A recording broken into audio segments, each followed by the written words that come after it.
O que vai acontecer com a astronomia quando a gente não puder mais fazer telescópios gigantes?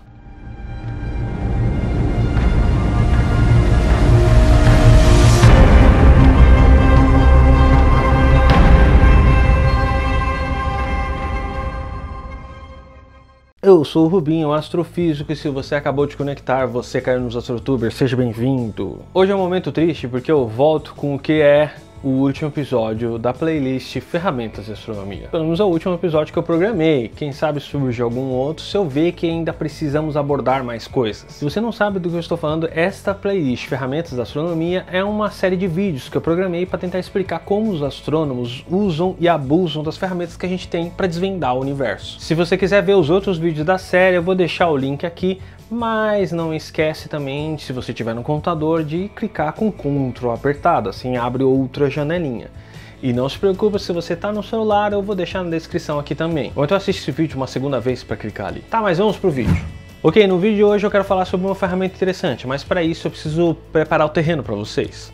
Eu preciso nomear alguns termos técnicos que eu vou usar. Um deles é o tamanho angular. O tamanho angular está ligado com o tamanho de que a coisa parece e não o tamanho que ela é. Como assim? Eu não entendi nada. O tamanho angular está ligado também à distância dos objetos.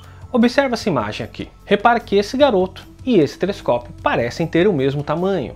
Eles têm o mesmo tamanho angular, mas eles têm o mesmo tamanho de verdade? Não. Isso acontece porque estão em diferentes distâncias e aparentemente nos dá a impressão de terem o mesmo tamanho. Na astronomia nós trabalhamos com tamanhos angulares. Uma coisa interessante na astronomia é que se você imaginar dois pontos, conforme se eles estão mais perto de você, você vai ter o tamanho angular da distância deles maior.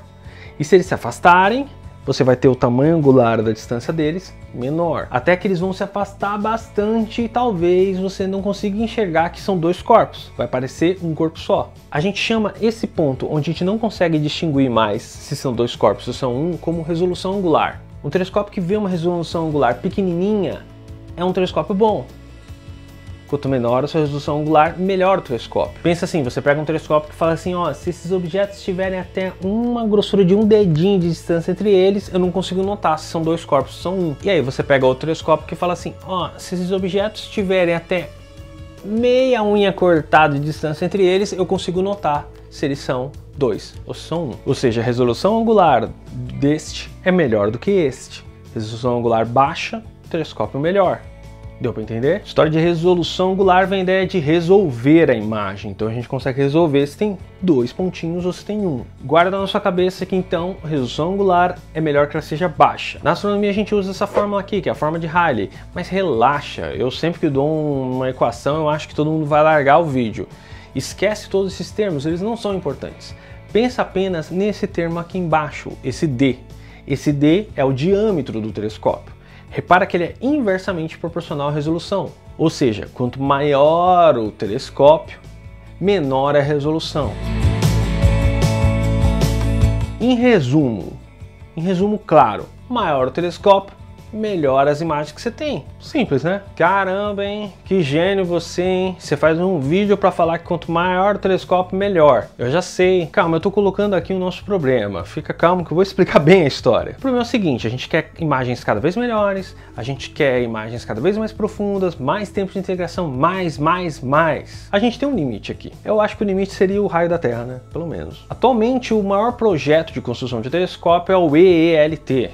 European Extremely Absurd and Stupid Large Telescope. Esse telescópio vai ter um diâmetro de 40 metros no seu espelho principal. Isso é um absurdo. Eu não consigo conceber o tamanho dessa coisa. Vai ser tipo um shopping lá dentro. A previsão é de que ele esteja pronto em 2025. Então você repara aqui o gargalo que a gente está enfrentando. Telescópios maiores demandam de mais tempo, mais trabalho, mais tempo de manutenção, mais dificuldades, mais problemas. É óbvio que a gente vai chegar no limite que a gente não vai conseguir construir telescópios maiores do que aquilo. Talvez a gente já esteja nesse limite. A própria estrutura do telescópio não vai suportar um tamanho absurdo. Então a gente vai fazer o quê? Aí entra a ferramenta que eu quero discutir e apresentar para vocês hoje, a interferometria. Tá, imagina assim. A gente sabe que a luz a gente pode considerar como uma onda. E o que acontece com as ondas? As ondas podem interagir com outras ondas, elas podem interferir, Sacou? Entendeu? Interferometria, interferir, fácil, né? Em breve vou fazer um vídeo sobre o experimento de fenda dupla, em que vai ficar mais clara essa história para vocês. Por enquanto, imagine um seguinte experimento: jogue 2 pedrinhas num lago. Você vai formar 2 ondas. Quando essas ondas se encontrarem, vamos ter padrões encontrando e vamos ter uma onda interagindo com a outra em coisas que a gente chama de uma interação construtiva ou destrutiva. Ou seja, o encontro dessas 2 ondas, essa interação é exatamente como certas amizades na vida. Elas podem ser construtivas ou destrutivas. Peguei pesado. Imagina que se a gente tem uma onda e o pico da onda se encontra com outro pico de uma onda, nós temos uma interação construtiva, faz um pico maior. Mesma coisa o vale. Se a gente tem um vale e ele se encontra com outro vale da onda, esses vales se encontram e fazem um vale maior, interação construtiva. Mas se um vale encontra um pico, interação destrutiva. O vale anula o pico. Então guarda isso aí. Interações construtivas realçam a onda, aumenta os picos da onda. Legal. Interação destrutiva, a gente tem um anulamento das ondas. Aí vem a sacada da interferometria. Quer dizer que a gente pode pegar 2 telescópios e somar as ondas que eles recebem. E aí a gente vai ter uma onda de um telescópio somada com a outra construtivamente. E a gente vai mudar aquela equação de Rayleigh. Aquela equação de Rayleigh não vai mais depender do tamanho do telescópio. Esse D vai ser substituído por este B, que é a linha de base dos telescópios, ou seja, a distância entre as projeções do telescópio. Ou seja, a gente vai ter 2 telescópios pequenos, distantes um do outro, mas a imagem vai ser equivalente a um telescópio do tamanho da linha de base deles. Demais, né? Essa técnica é usada tanto para telescópios ópticos quanto para radiotelescópios. Bom, vocês já entenderam os pontos fortes dessa técnica, mas agora vamos mostrar alguns pontos fracos. Primeiro que no caso dos telescópios ópticos, a soma dessas ondas devem chegar ao mesmo tempo no CCD. E isso é bem complicado, às vezes é bem difícil colocar um CCD que as 2 ondas cheguem ao mesmo tempo. Segundo que os cálculos de soma de ondas é bem complicado. É uma coisa que a gente faz, né? Beleza, acabou. E por último, a grande ironia da interferometria, que para isso eu tenho que explicar um pouquinho melhor para vocês. Imagina que a gente tem 2 telescópios apenas, e a gente quer pegar um objeto bem pequenininho. Cada um dos telescópios cria sua onda e soma e felicidade. Mas se a soma desses telescópios é um pouquinho maior, aí já é um problema, porque é como se cada parte desse corpo emitisse uma onda.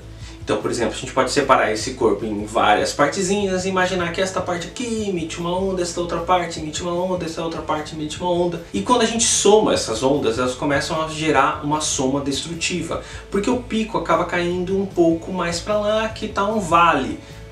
Mas pico a gente já entendeu que eles se anulam. Somas destrutivas diminuem a onda, então a emissão fica um pouco pior.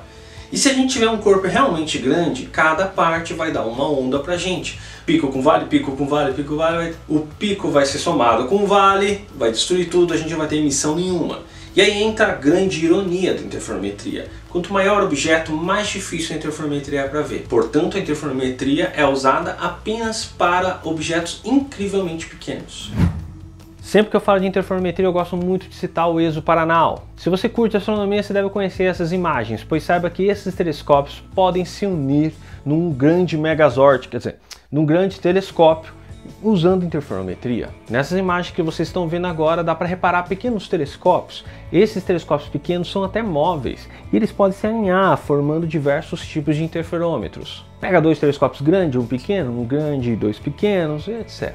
Um exemplo da interferometria sendo usada é aquela famosa imagem do buraco negro, naquele famoso Project Event Horizon Telescope, onde tivemos a união de vários radiotelescópios do mundo em um grande megatelescópio. A gente fez um vídeo na época dessa imagem, eu vou deixar o link aqui, mas relaxa, qualquer coisa abre com Ctrl ou vai estar na descrição, beleza? Vou aproveitar que esse é um papo muito legal e na descrição eu vou deixar alguns links de algumas contribuições que a interferometria fez. Por exemplo, os radiotelescópios ALMA obtiveram imagens de um disco protoestelar. Temos também o caso do ESO, que acabou pegando uma atmosfera estelar também de uma estrela usando interferometria. Esses textos estão em inglês, então é um pouco mais difícil para o pessoal acessar, mas se esse vídeo bombar, o pessoal quiser, a gente vai pegar mais grandes contribuições da interferometria para ficar deschavando aqui para vocês. Esse vídeo foi cheio de informações, né?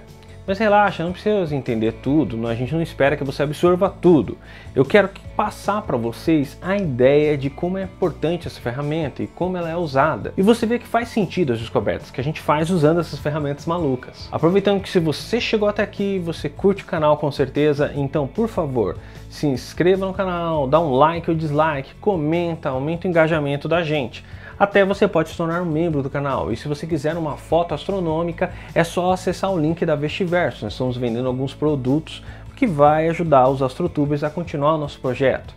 Não canso de falar que o AstroTubers é um projeto feito para astrônomos profissionais e a gente precisa da ajuda de vocês para manter esse projeto. E se você quiser saber mais sobre astronomia e ciência em geral, se inscreva no nosso canal, numa soma construtiva.